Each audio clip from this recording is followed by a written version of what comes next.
good? I can't hear you. How are you feeling? That's more like it. I'm not going to waffle because we've got somebody very special back there. I'm not sure who he is. Yeah, that's it. It's David Tennant. Guys, please give on up your hands together for Mr. David Tennant!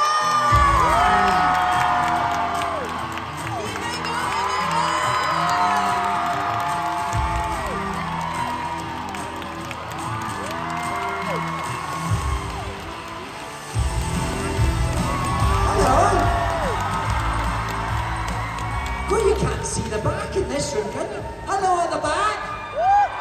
Hello at the front. Hello, everyone. Hello. Thanks. Do we sit down? Oh, okay. Look how clean these couches are. I say every time I sit in. How are you doing, David? I'm all right. How are you? I'm all right, thanks. Yeah. It's good to see you. Are you all right over there? Can we see you over there? Hello. Hello.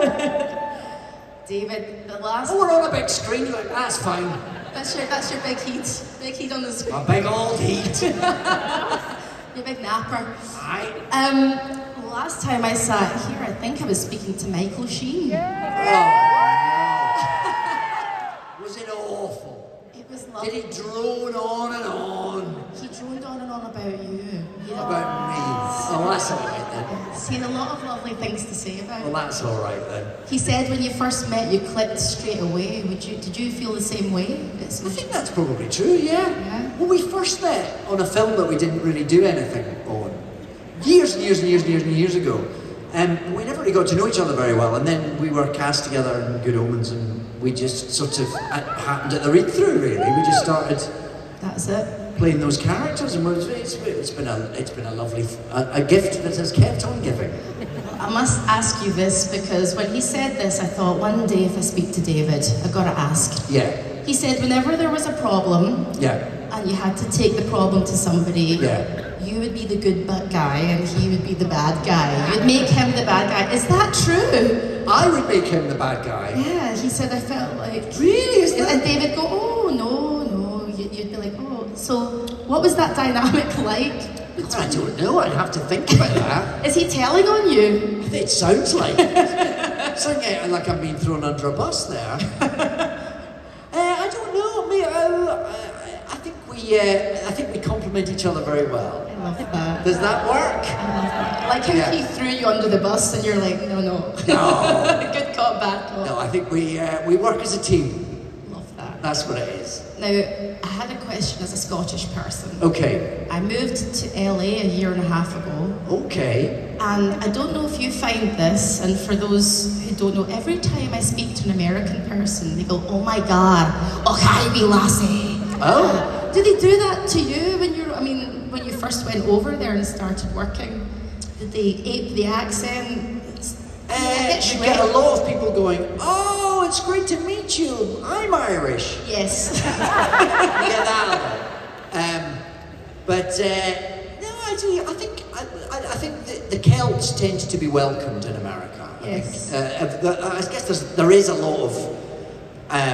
a lot of Irish and Scottish heritage out there, isn't there? Yes. So people are often very enjoy celebrating a link to a sort of ancestral homeland. They do. Which, so, I love America. I love visiting America, so it's great to be, anything that gets you welcomed there, I'm happy to take. 100%. Yeah. It's when I was walking through security and the security guy went, ma'am. Oh. And I walked over. When you thought, that's it. And I went, oh God, here we go. I was Yeah. crapping my pants. And he goes, oh, hi the news. I was like, are you having a stroke? What's actually going on here? Yeah. So yeah, that, and I get quoted Shrek a lot. I'm like, Shrek, donkey, things like that. Right. Donkey. Or maybe they're just calling me a donkey, I'm not sure. No, yes, probably is a Shrek. I'm never sure of how good that Scottish accent. No, I mean... Well, I shouldn't have said that out loud. Nothing against you, Mr. Myers, but... Yeah. So, Yeah. But did you, when you packed your bags into your wee car and drove down to London Yes. to start a new life, how did you feel as a young actor? Was that quite scary? Because it was scary for me, going over there. It is quite scary, yeah. I had a Ford Fiesta, which is a very tiny little blue car. Love it. and I absolutely rammed everything I could into it and drove the 400 miles from Glasgow to London. It was a little bit, yes, it felt like a bit of a big step at the time, for sure. I didn't know a lot of people in London, but I did have a friend who had a big house, so she was renting me a room. Love that. So I had that. So, and it's still a very close friend, Arabella, who sort of looked after me. So, oh, she's in. she's over there.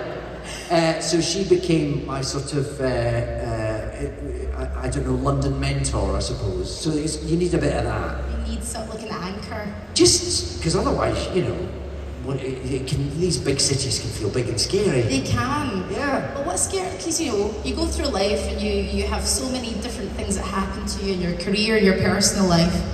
But what about now? What scares you now? Is there anything that scares you about career or doing anything personally? There's a lot of scary things in the world these days, aren't there? I often it's sort of trying to not let the panic for what might happen overwhelm what's actually happening, and trying to keep things in perspective, which I think is something.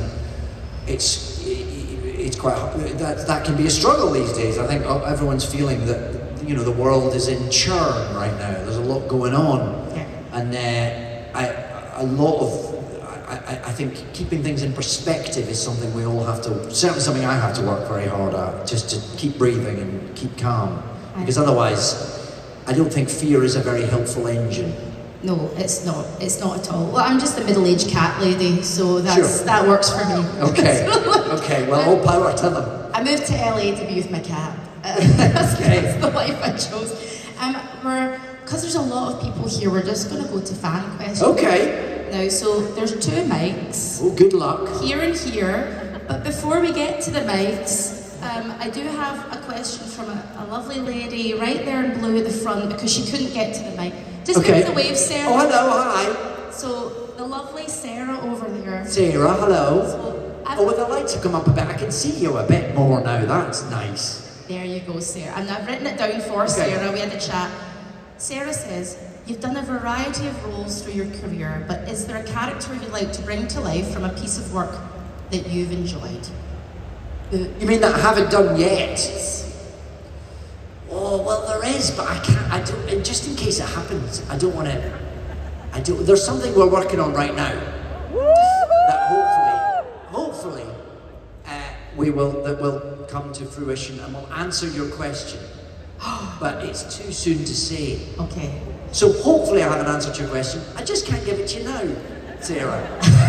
But in about, I don't know, when would it be, maybe in about 6 months, a year's time, there might be, maybe if everything were to go to plan, there might be a wee announcement. That will be the answer to your question, Sarah. I grant that for you.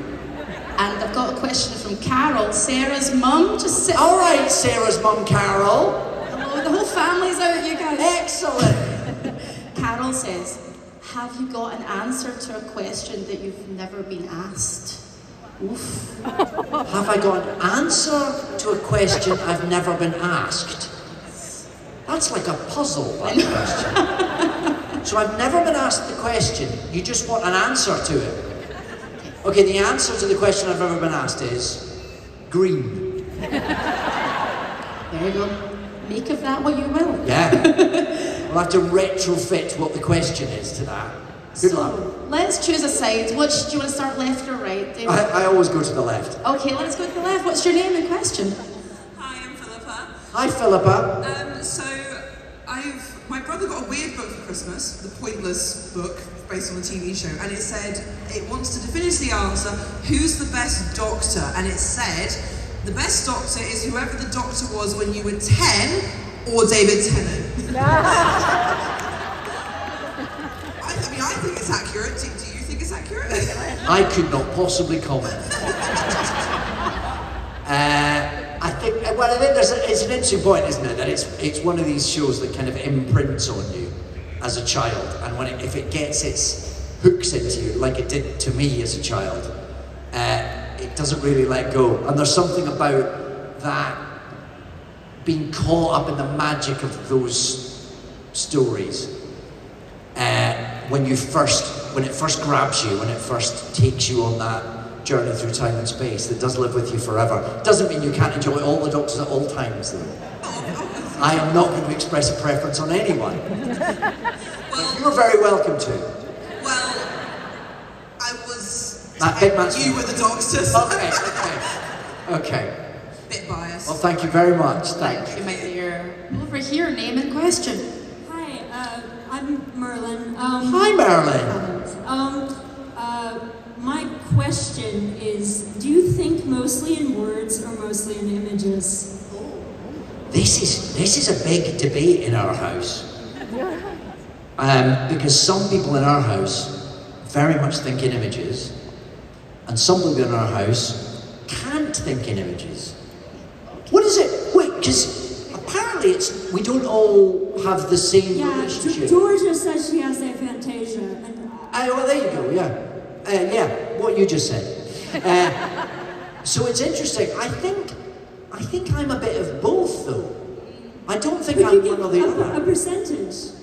Because I'd say I'm probably like 60-40, like images to words. Images is 60%. I'm going to say 50-50. That's what I'm going to say. But I think it's because I don't really... I feel the two are sort of merge into each other. And the words trigger images very vividly anyway. So I would find it hard to unpick. But I should have thought about that answer more to give you a more specific answer. But yeah. I think that's pretty specific. Thank you. Well, then I'm going to go with that. 50-50. Thank you. I think in colour. Colour. Yeah. Well, in some people, you say a word and that triggers a colour. Yeah. Yeah. So like, oh, that feels a bit green or blue or. Yeah, right. So I think in colour. Yeah. Hello, my love. What's your name and question, my friend? Hello, I'm Sarah. I had a very similar question to the other Sarahs. Could you come closer to the mic, my dear? Very rarely am I. That's better, Sarah. Now we can hear you. That's a first. My name's Sarah. I had a question similar to the other Sarahs. Okay. I had to think of something else very quickly.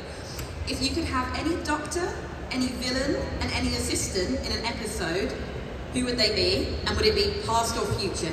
There is absolutely no way you're going to get me to name favourite doctors or companions. Not a chance. How much trouble would I get in?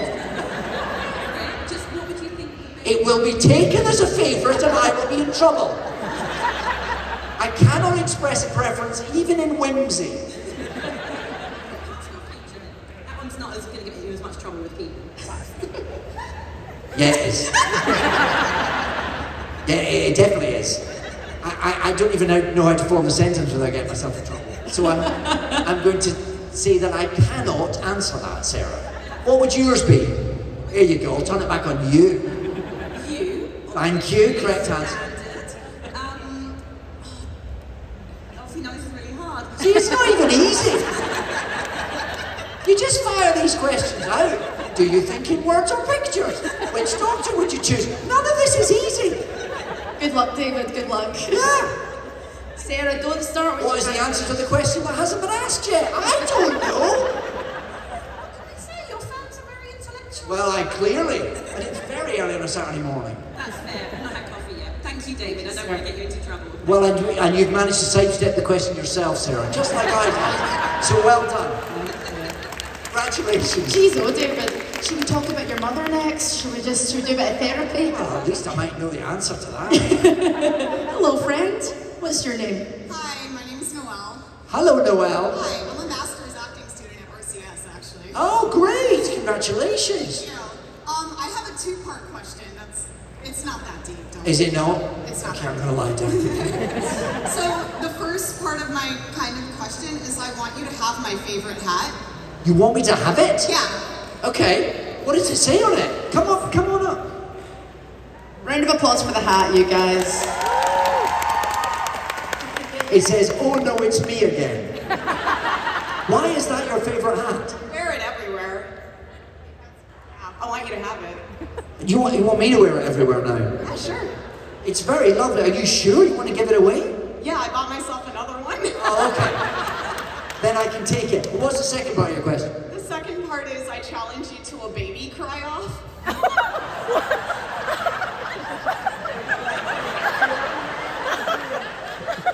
understand who the Royal Conservatoire of Scotland are accepting as students anymore. I don't. What does that mean? Your best baby cry. Been around enough of them. I have, yeah. But none of them cry like babies anymore. Thankfully, mercifully. Are you going to give us yours? I mean, yeah, but I do want to hear yours too. I don't have one.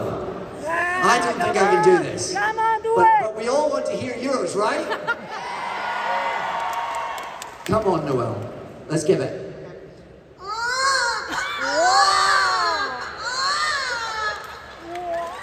Well, that was very good. That was very good. I'm not going to compete with that. But if I'm going to write to the RCS and tell them the degree is in the post. Well done. And thanks for a lovely hat. Thank you very much. We're going to this side there. I think we're over here. Hello, friend. Hi. I'm Asha. Hi, Asha. Sorry. In Doctor Who, is there an era that you wish you had got to visit in the TARDIS that you didn't get to? Well, we got to go to Shakespeare's Globe, which was very exciting. I would have wanted to do that. The only one I wanted to do, they sort of did recently, I wanted to go back to the cavern and see the Beatles when they were brand new. But they've sort of done that. That was a box that got ticked after I'd left. So that was probably the only other one that I could think of. But I mean, there's lots of opportunities, aren't there? And that's one of the joys of this show, is that it's got lots of stories still to tell. Have you got any in mind? Not really. I mean, it'd be quite cool to do like a prehistoric episode, like with dinosaurs and stuff. Yeah, well, they've done a bit of that, haven't they? Or they put them on spaceships, maybe. Yeah, it's a bit nice. Can you do a baby cry?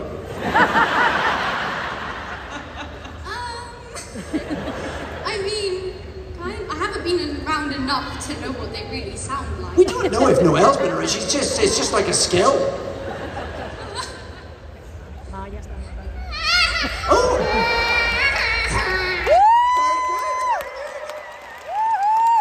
There's a lot of talent in this A audience. lot of talent in this room.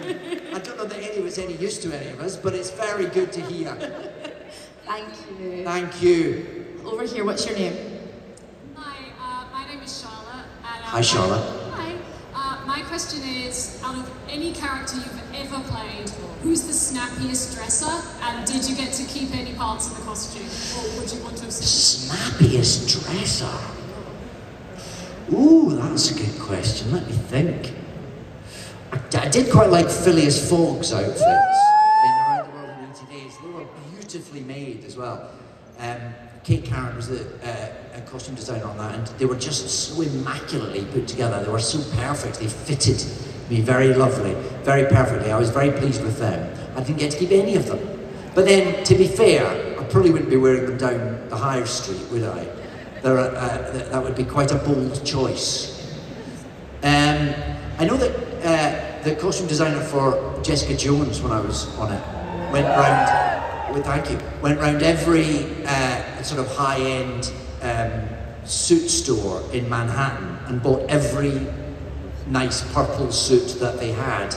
So we got to choose from a very lovely selection of purple. Again, didn't get to keep any of them. So no, it tends to be, if the clothes are very nice, they tend to hang on to them. They don't really want to give them away. So, but I've been very lucky. I mean, it's one of the great joys if you work with a great costume designer, that they can come up with such brilliant sorts of things that elevate how you look. So it's one of the great joys of my job that I don't have to think about it, that clever people get to dress me. Thank goodness. Because otherwise, my characters would be not looking so good, let's put it that way, if I had to decide for myself. But yeah, I'd say that. Thank you. Well, looking good today in the cardi. It's a bit of a cardigan. And a bit of colour in the socks. There you go, look at that. Checking it out. Yeah. Heck yeah. Can we have a round of applause for the foot? 2 feet. 2 feet. These are new socks. These are one of the few pairs of socks I own that don't have holes in them. There you go. Why is it that men always have holes in their socks? That's a good Because thing. Why is if this bit is intact, right? no nobody sees this bit. So why throw a sock away if it's still working? It drives me nuts. Well, what? It drives my wife nuts as well. My ex-husband always had like holes in it, and it wasn't the reason for divorce. Was it not? No, there was other reasons, but I used to. Do you want to go into that now? Should we talk about my mother? Yes, I think we should. Let's do it. Yeah. Okay. What happened? Where did it all go wrong? There you go. Okay, enough of that. Enough of therapy. Let's go over here. What's your name, my love? Hi there. I'm Susan. Hi, Susan. Hi there. And I wanted to know, do you have any more stage in the works?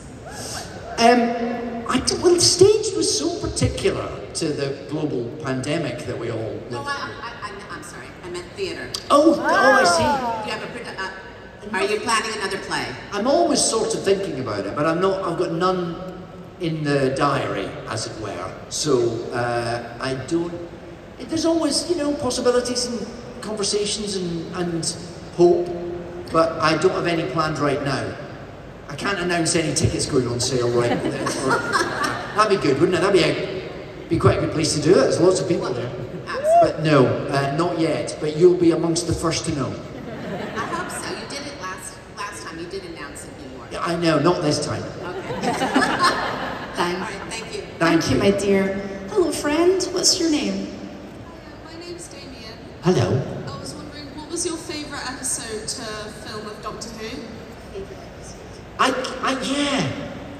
It's hard to pick favourites. I really don't do it, and it's not just to avoid being, condemned for choosing the wrong one. I find it really difficult, especially with something like Doctor Who, because every episode was so different, because it had a different cast, a different location, a different feel to it. It's one of the great things about doing a show like Doctor Who is it's not very samey.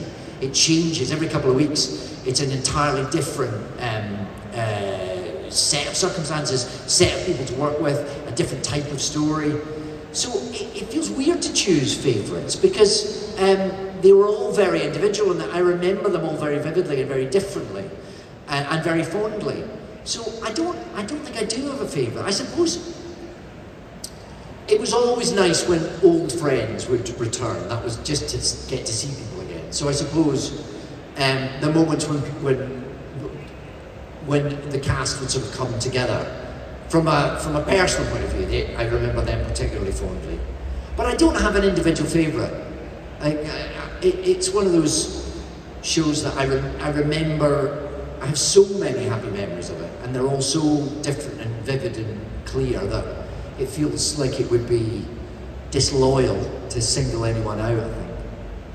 Thank you very much. What's your favourite? Oh, don't think I can pick a favourite. What was I didn't hear that? They can't pick a favourite. Can't pick a favourite. Quite right too. You're my favourite though. You're my favourite Doctor. Oh, that is acceptable. Thank you. Thank you very much. Thank you, my dear. Hello, friend. What's your name? Hi, my name's Rosie. Hi, Rosie.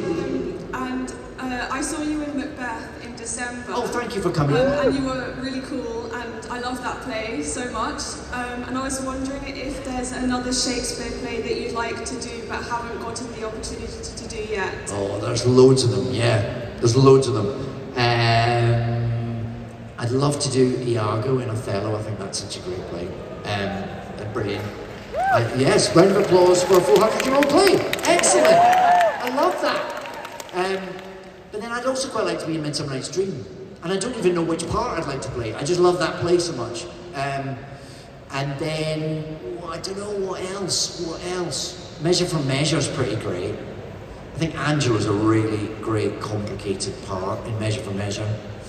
12th Night's another one. But again, there's a few different parts I'd like to go at in that, so it's quite hard to choose. I know there's sort of too much to do and not enough time. Not enough, I need another 70 years to get through them all. I could make 124, right? Why not? Yeah. Do you still get the jitters when you do live theatre? Because I don't feel nervous here, but I get the jitters when I'm doing stand-up. So there's a different feeling. Stand-up must be terrifying, though. It is, but it's fun. It's Yeah. storytelling. I suppose. That's all it is, really. But if you're in a room and it's not working, But if there's one person that locks into you, then they'll do. is that the same with theatre? Do you have the same? Well, it's less transactional, I suppose, immediately, because you know, it's something like Macbeth. You're not necessarily chasing laughs. I mean, I chased a couple, but it's not the sort of. It's not. Whereas with stand-up, it's quite binary, isn't it? Yes or no. Did this work? But there's an energy you can feel in the crowd, and I think that feels contagious when the crowd is low or when the crowd is high. Yeah, right. Do you feel that in theatre? I think you do a bit, for sure, yeah. But yeah, I know I do still get nervous. Yeah. It doesn't seem to get any easier in the It way. means you care, I think. It means you care about the work. Well, I hope so, yeah. I hope so too. Yeah. That fear of failing is very, that's what keeps tenacious. Thank you so much, by the way. Thank you. Thank you, my love. Thank you. Hello, friend. What's your name? Hi, I'm Han. Hi. Hi. And I would love to, I'm a big fan of your podcast. Oh, thank you. It's really, really lovely. Especially, I love the recent episode you did with Georgia, where she took over. Yes. We learned so much about the two of you. It was so lovely. And I would love to know, dead or alive, which person would you love to have as a guest? And what questions would you ask them? Oh, I mean, it's hard to know, isn't it? Because there's sort of, if it's that open, if I can literally have anyone, who would I like? You, yes. Like that person there. And I'd like to ask them, why do you think you'd be a good guest on my podcast? No idea. That's a very poor guest choice. I don't know. It's really just anyone it's been finding the people who would come on it has been an interesting sort of. There's no real logic to it. It's a little bit of. It's just a kind of sense that that person would be a good guest. It's a bit instinctive rather than logical often. And we're not currently recording any new one, so I haven't really set my mind to it. But I think I really enjoyed the one where Georgia took over, because she was really good at it. And I sort of think she should probably take over the whole thing, really. So I'd like to see, maybe I should let Georgia draw up the list of guests. Maybe that's what to do, because maybe she clearly has an instinct for it. So you need to ask her. Thank you. Great question. Thank you. Let's go over. Hello, my dear. Hi. Name, please. My name is Linoy. Hi. And I want to say one thing first. You were the first, Doctor Who was the first show that I watched with my mom when I matured to more adult shows and not cartoons. And you were absolutely our favorite doctors. Oh. Thank you for that. That was an amazing bonding time. Thank you very much. That's lovely to hear. And I wanted to ask, not choosing favorites here, but if you could choose to play a super villain or superhero, doesn't matter the age, the gender, whatever, if you could choose to play one, which one do you think you would like to have the opportunity to play? Well, I mean, I think in terms of supervillains, I got the best one with Kilgrave. I was quite pleased with that. That worked out quite nicely for me. I was quite happy with that. In terms of superheroes, I don't know, I did slightly have my eye on Reed Richards, and unfortunately it looks like they've gone in a different direction. Although, if it has to be someone, I'm very happy for it to be Pedro Pascal, frankly. Yes. I don't know who's left. I mean... It doesn't matter if somebody played it. Just like if you had the opportunity right now, it never had been done before. You're not replacing anyone. Right. Well, I would have quite liked to be Reed Richards. I'd quite like to be able to do all that. I'll stick with that, even though it's gone. Even though it's going to be a while before there's another go at that, I think.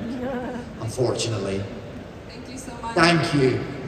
I have to ask a quick Pedro Pascal question. Oh, go on. Are you aware of the daddy meme? Pedro Pascal, he says, "I'm your daddy." What? You gotta look at that. So I was gonna ask you, who's the bigger daddy? You or Pedro Pascal? What are the criteria?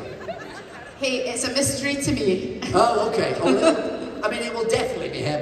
He's Mr. Fantastic, so, you know, in every sense of the word. It's fair. I think Pedro Pascal's great. I'm very, very pleased that he exists. Guys, give a cheer if you think that Pedro Pascal's the bigger daddy. And Mr. Tennant? We solved Are it. you listening, Pedro? Did you hear that? We solved it. Hello, my friend. What's your name? Hi, I'm Lexi. It's my birthday today. Happy birthday! If you can't tell by what I'm wearing, my favourite show is Taking Me With You. Taking the yes. Where did you get the top? My best friend Ash made it for me by hand. Wow! Well done, Ash. That's amazing. Gorgeous. And there's probably a lot of people in here who have no idea what that reference is. This was something I did, I don't know, 30 years ago? More. But thank you. Probably before you were born. Yeah, quite considerably before you were born. But thank you for seeking it out and for being such a fan that you've had the top made. I think that's great. My question for you is, in the role, it's with bipolar disorder, it's quite a hard thing to act out, and also it was one of your first roles after, I believe, Dramarama with Neil. Being so young and this being one of your big, your first big show, how was that for you? What did you struggle with? Well, I was just really, for anyone who doesn't know, this was a show set in a psychiatric hospital in Glasgow, and I played someone who was, had been sectioned, called Campbell Bain, who had bipolar disorder, who spent a lot of his time quite manic, although he also suffered periods of depression as well. At that age, I think I was 22 maybe when I got the part, 23, and it was a big deal, and these were amazing scripts. That's the first thing. You kind of go, it was brilliantly written. So that is what you base most of that's your starting point. But obviously with something like that, I didn't know a lot about bipolar disorder. I went and met a lot of people and I read a lot, and it was fascinating that what had been written in the script actually was a very accurate portrayal. Certainly that's what I was told by the people that I went to and sought reflections and help on, and that it was a real privilege and an honour to be able to tell that story, and people wanted to share their experience, and that was hugely helpful. And a lot of people who were sufferers of manic depression or who had experience of it were hugely generous with their time and with their advice. So it was a combination of the script and a lot of people who were very happy to help, but it was a great opportunity, and that show probably changed everything for me professionally from that moment on. It was as a result of being in that show that I packed up my Ford Fiesta and drove to London. So it was a big one for me. Yeah. Thank you. Thank you. Great question. Thank you, my love. Yeah, round of applause. I like this thing with the lights they do. It's very exciting as the light comes up. We don't know what. Oh, look at that! Hey! Oh, you look amazing. Thank you so much. What's your name? I'm Jules. Hi, Jules. Hi, I will try to keep this short. Macbeth was fantastic. Thank you. I was wondering, either while you were doing it or after, if you could think of any other play that could benefit a lot from the sound design choices that were done with the headphones. Could you think of For anyone who doesn't know, I did a production of Macbeth recently that the entire auditorium was wired up with headphones. So we all had little Madonna mics just here, which meant that we could whisper very quietly, which is not something you can usually do in a theatre production. Usually we don't have microphones, or if we do, they're certainly not ones that we can whisper into and guarantee that will be recreated in everyone's ear holes. And it also meant that they could mix in music and sound effects, and so it was a very particular thing. It's not, it was specific to that production, and was fantastic technique that I loved using. So yes, I'm sure there are other productions that could use it very well. But then, I don't know, that was specific. The reason we got there was because the director had this idea about being inside Macbeth's head, especially as a soldier coming back from war, as a father who'd lost a child, what had that done to Macbeth? And we did a lot of research into post-traumatic stress disorder, what that does when people hear voices, when people see things that aren't there, all of which, of course, is something that happens in the play to Macbeth. So that was where this idea came from. How do we put an audience inside a head that is struggling with all that noise, with all that, some sounds that are true, sometimes sounds that are not true, but sound true, that move around your head. So it very much, I think that's what you'd have to do. Rather than going, we're going to use this technique and slap it on something else, you have to find a reason why it works for the version of the story that you're wanting to tell. So I'm sure there are other plays, and I'm sure there are other productions of plays that we know and plays that have not been written yet that could use that beautifully and credibly and very creatively. But I think you've got to approach it from the right direction. You've got to be inspired by the material to take you to that technology rather than the other way around. So that's not a way of not answering your question, it's just a way of explaining how we got there and how another production might end up there too, I'd say. Thank you. But thank you for coming, I really appreciate it. Thank you. Spotlight over here. Hello. Wow, it's Rose Tyler. What's your name? Hi, Jenny. I wrote down what I was saying. I'll be that fan that makes you feel old by saying I was a teenager when I first became a fan of you, and I now have a teenager. Wow. And I'm still only 25, so that doesn't seem likely. That didn't get enough of a laugh, because that was a sort of derisory snort from the audience. I could still play 25.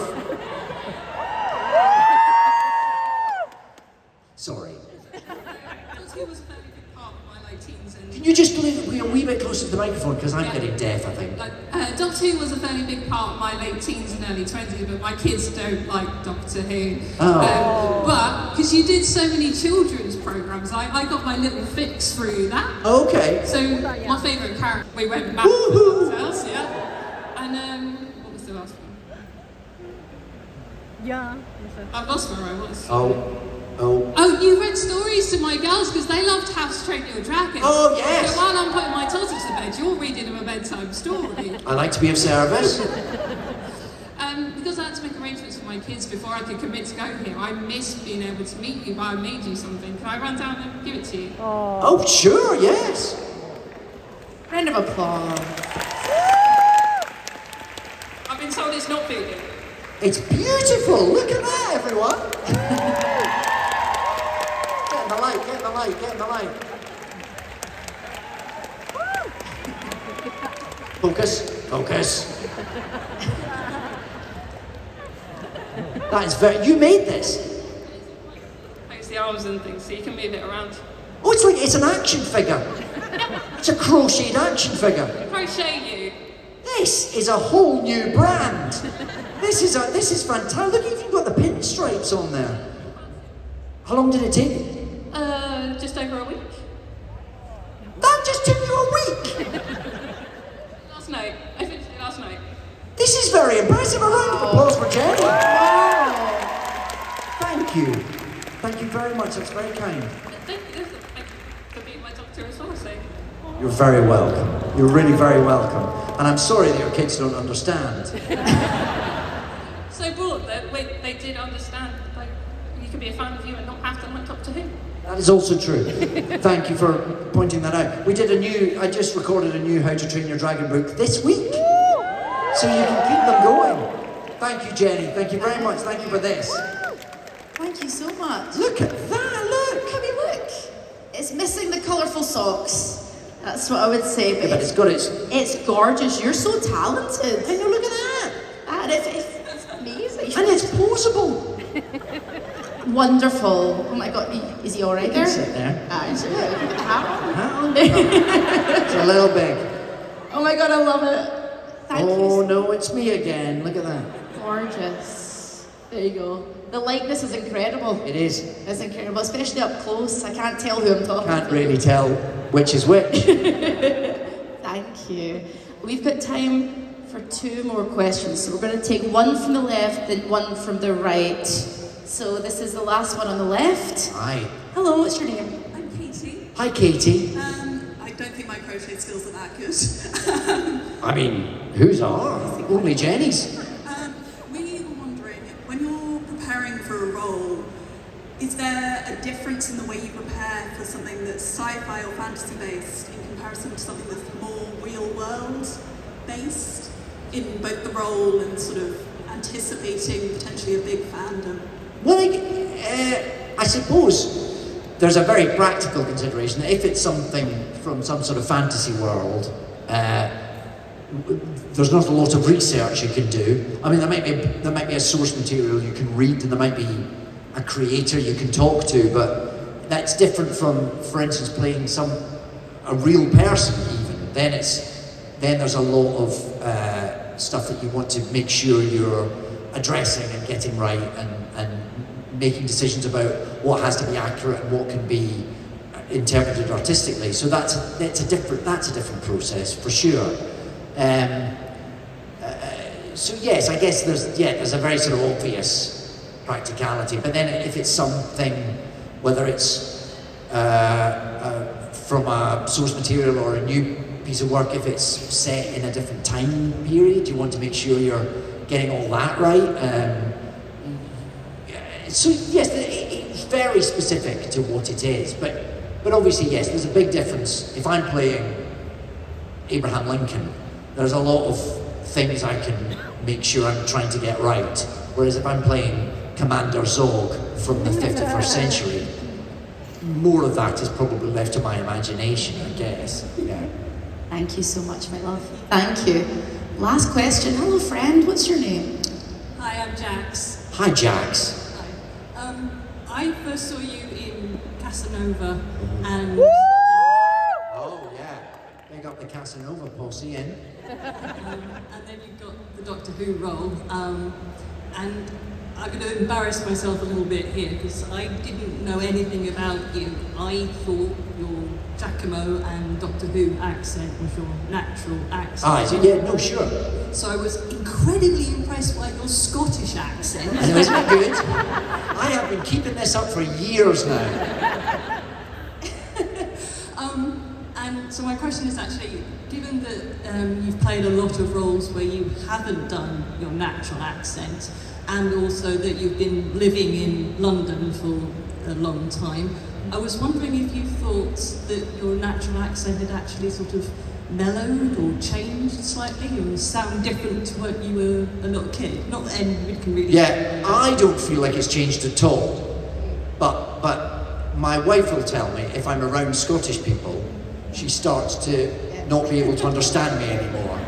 It's faster. Yeah, did you do that too? Yeah, I lived in London for 20 years. Yeah. And I would talk like this to pronounce all my S's and T's. Yeah. But as soon as I get drunk or I'm with a Scottish person, Yeah, I mean, I don't notice it happening.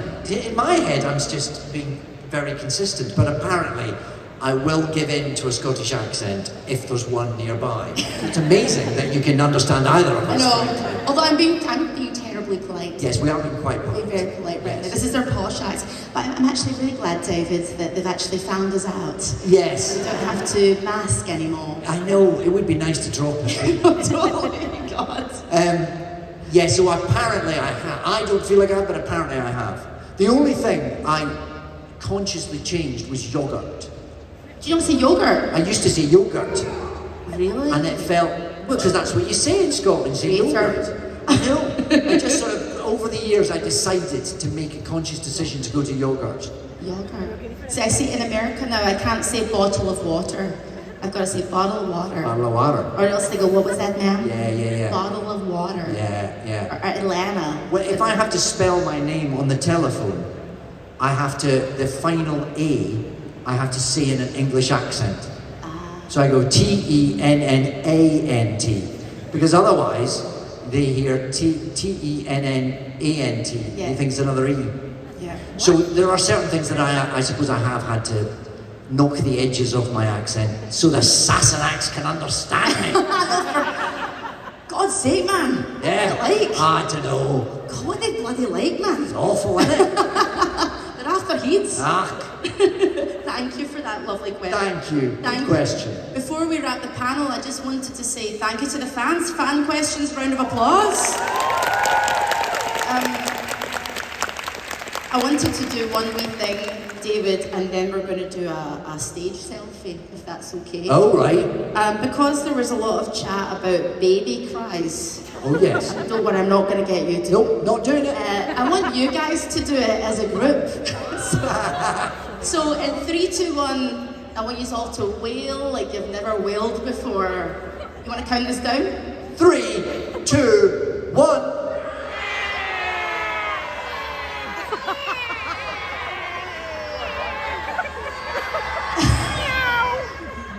It just sounds like the whole audience is dying. Yeah, it didn't sound great. Horrible. Didn't sound great. Okay, guys, we're going to do a stage selfie and then we're going to say goodbye to David. Are you ready, David? Get your shoes on, bloody hell. Get my shoes on. Get your shoes on. Get your shoes on. Get your shoes on, hen. Come on. Right, let's go, listen to us. Right. Here we go, right, we're going to do a stage. Can you do one with my phone as well? Yes. And can I have one as well? Can you do one for me and then that? Thank you. So I'm very bossy. Thank you. Can you do one for me and then do that? Thank you. I'm sorry. Are you ready? 3, 2, 1.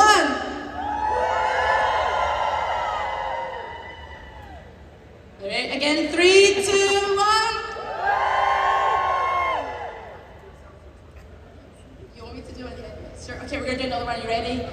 Yeah. That's good. Right. Okay. This is very meta. This is us now taking a photograph, so someone can take a photograph of us taking a photograph. You've got the long arms. Reed Richards it. Right, ready? 3, 2, 1. Thank you. Guys, please give on up for the wonderful David Tennant!